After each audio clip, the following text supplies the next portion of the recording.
Welcome back all you kings, queens, and in-betweens, and today I am giving you a quick upgrade guide on how to upgrade your Timey-Wimey Doctor Who pre-constructed deck for Commander. Starting off with the cards that you should remove from this deck, we're looking at these creature cards. These are mostly being removed because they don't really do what the deck is trying to do. Some particularly painful cuts as a Doctor Who fan are Wilfred Mott, Donna Noble, and Martha Jones.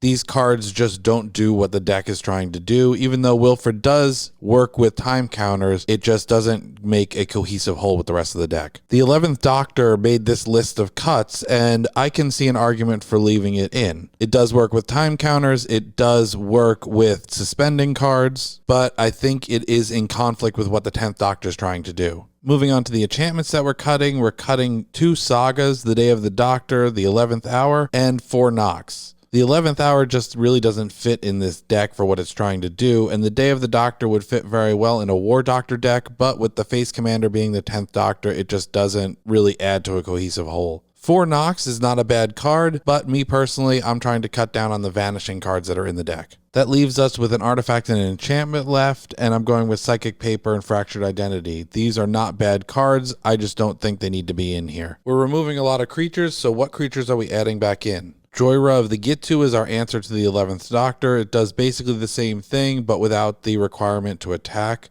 We also don't have to worry about the mana value of the card because it's always putting 4 time counters on it. Sinister Concierge is a repeatable creature that is going to be exiled with time counters on it every time that it dies. It gets 3 time counters, which interacts very well with our Timey-Wimey effect from our commander. We're also going to be able to exile another creature and also place 3 time counters on it. Archaeomancer and Anger are just great utility cards that will allow us to grant our creatures haste and to pull out those interactive pieces out of our graveyard. A creature that works really well in this deck is Detritivore. With our ability to manipulate time counters, we're going to be able to destroy a lot of non-basic lands and pump this guy up. We're putting in some interaction cards. We do have blue after all.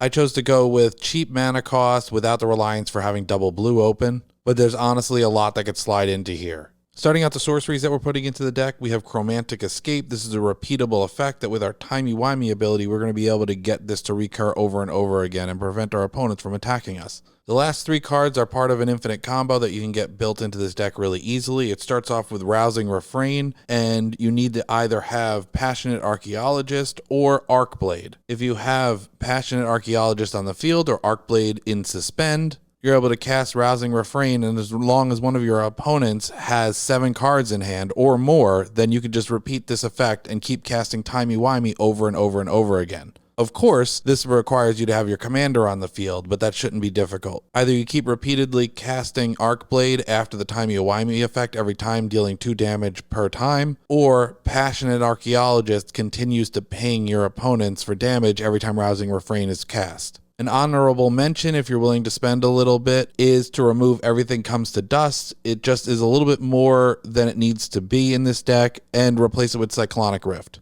But if you don't want to drop the bucks on a Cyclonic Rift and you don't already have one, Everything Comes to Dust is still a good card to keep in this deck.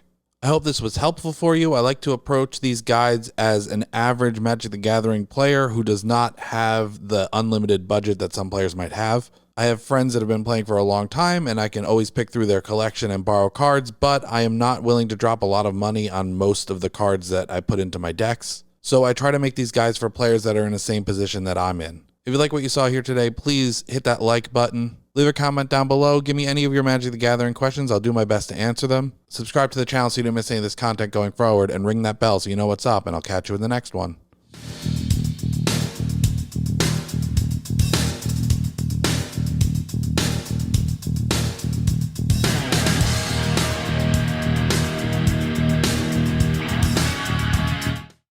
Hi, Tisha Valenza, aka Poison Ivy, and you've just been watching King's Entertainment Reviews.